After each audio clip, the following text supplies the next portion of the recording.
নারায়ণগঞ্জের ফতুল্লা থানাধীন কায়েমপুর বটতলা এলাকায় বর্ণাঢ্য আয়োজনের মধ্য দিয়ে যুব ব্যাডমিন্টন টুর্নামেন্ট 2025-এর পুরস্কার বিতরণী ও সাংস্কৃতিক সন্ধ্যা অনুষ্ঠিত হয়েছে। শুক্রবার সন্ধ্যায় ফতুল্লা 7 নং ওয়ার্ড যুব বিভাগের উদ্যোগে এই অনুষ্ঠানের আয়োজন করা হয়। অনুষ্ঠানে প্রধান অতিথি হিসেবে উপস্থিত ছিলেন বাংলাদেশ জামায়াতে ইসলামী কেন্দ্রীয় কর্মপরিষদ সদস্য ও নারায়ণগঞ্জ মহানগরী জামায়াতের আমির মাওলানা আব্দুল জাব্বার। বিজয়ীদের হাতে ট্রফি তুলে দেওয়ার আগে তিনি এক গুরুত্বপূর্ণ বক্তব্য রাখেন।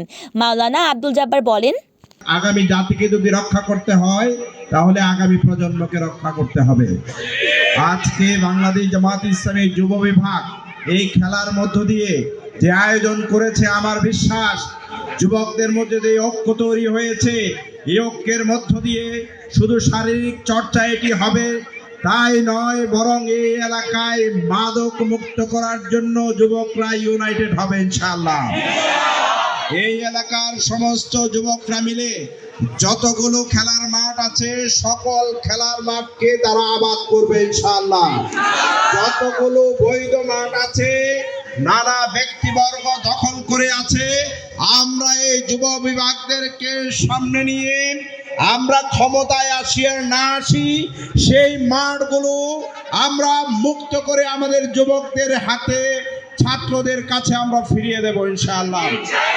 সর্বোপরি আজকে আমাদের যুবক বন্ধুরা যে চমৎকার ব্যাডমিন্টন আমাদের উপহার দিলেন, বিশেষ করে যারা বিজয়ী হয়েছে এবং যারা সাময়িক সময়ের জন্য এবার বিজিত হয়েছে, সবাই আমি মনে করি নিজদের মধ্যে ভালো একটি শেয়ারিং হয়েছে।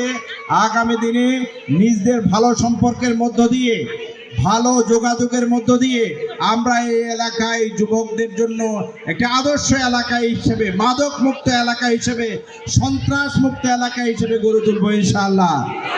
সবার জন্য অনেক অনেক মোবারকবাদ। গত পরশু জাহাঙ্গীরনগর বিশ্ববিদ্যালয়ে আমরা একটা স্লোগান দিয়ে জিতেছিলাম, সেই স্লোগানটা পরিচিত স্লোগান নারায়ে তাকবীর, নারায়ে তাকবীর। বাংলাদেশের মানুষের এখন ঐক্যবদ্ধ স্লোগান হচ্ছে সমস্ত অন্যায়, অবিচার, দুরাচার, দখলবাজি সবকিছুর বিরুদ্ধে একটি ভয়ঙ্কর হুমকি, সেটি হচ্ছে নারায়ে তাকবীর। সেই নারায়ে তাকবীরের উক্তিতে আমরা আগামী দিনে ঐক্যবদ্ধ থেকে সবাই একটি সুন্দর বাংলাদেশের পক্ষে 12 তারিখ আমরা রায় দিয়ে একটি ইনসাফপূর্ণ বাংলাদেশ গড়ে তুলব ইনশাআল্লাহ। যুবকদের সকল ভালো কাজে আমরা পাশে থাকবো ইনশাআল্লাহ।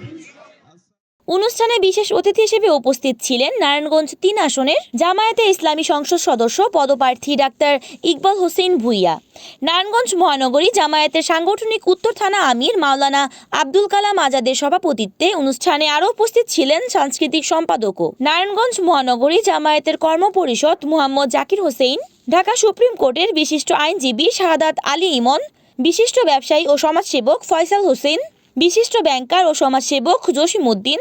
ফতুল্লা 7 নং ওয়ার্ড জামায়াতের সভাপতি তরিকুল ইসলামের সঞ্চালনায় অনুষ্ঠিত এই টুর্নামেন্টের ফাইনালে বিজয়ী হয় কিং ফাইটার দল। এ সময় প্রধান অতিথি বিজয়ী দলের হাতে চ্যাম্পিয়ন ট্রফি তুলে দেয়। পুরস্কার বিতরণী শেষে এক মনোজ্ঞ সাংস্কৃতিক অনুষ্ঠান অনুষ্ঠিত হয়। এতে দেশাত্মবোধক ও ইসলামী সঙ্গীত পরিবেশন করেন সাইমুম শিল্পী গোষ্ঠীর সাবেক শিল্পীবৃন্দ এবং নিবেদন শিল্পী গোষ্ঠী। স্থানীয় বিপুল সংখ্যক ক্রীড়ামোদী ও সাধারণ মানুষ এই আয়োজন উপভোগ করেন। আমি ডক্টর ইকবাল হোসেন ভুইয়া, বাংলাদেশ জামায়াত ইসলামী নারায়ণগঞ্জ 3 সিদ্ধিরগঞ্জ সোনারগাঁ আসন থেকে দাঁড়িপাল্লা প্রতীকের এমপি নমিনি। আমি সকলের কাছে দোয়া চাই। আমি স্যালিউট জানাই আজকে যারা এই যুব টুর্নামেন্ট চমৎকার করে আয়োজন করলেন, যারা খেলা অংশগ্রহণ করলেন, বিজয়ী দল এবং বিজিত দল, 2 দলকে আমরা স্যালিউট জানাই, কনগ্রেচুলেশন জানাই। ঠিক নাকি বলেন? সব শেষের কথা, সোনারগাঁয়ে কিন্তু মিউজিয়াম আছে নাকি নাই? সোনারগাঁয়ে কিন্তু তাজমহল আছে নাকি নাই? সোনারগাঁয়ে কিন্তু ডক্টর ইকবাল ভাইয়ের বাড়ি আছে নাকি নাই? আমি ফতুল্লাবাসীকে, নারায়ণগঞ্জ 4 আসনের আমার প্রিয় মানুষগুলোকে সোনারগাঁয়ের মিউজিয়াম, সোনারগাঁয়ের তাজমহল সোনারগাঁয়ের ইকবাল ভাইয়ের বাড়ি এবং লিচুর মৌসুমে লিচু খাওয়ার আমন্ত্রণ জানিয়ে আসন্ন জাতীয় সংসদ নির্বাচনে সিদ্ধিরগঞ্জ সোনারগাঁয়ের বাইরে যারা আছেন তাদের যত আত্মীয় স্বজন আছে 3 আসনে তাদেরকে আমার পক্ষ থেকে আপনাদের মাধ্যমে সহযোগিতা চেয়ে এবং যারা বিজয়ী হয়েছেন তাদেরকে সো কনগ্রেচুলেশন, যারা বিজিত হয়েছেন তাদেরকেও অলসো কনগ্রেচুলেশন জানিয়ে আমি আমার কথা শেষ করছি। দেখা হবে ইনশাআল্লাহ। আল্লাহ হাফেজ। Report Badruzzaman Ratan, NNTV, Narayanganj.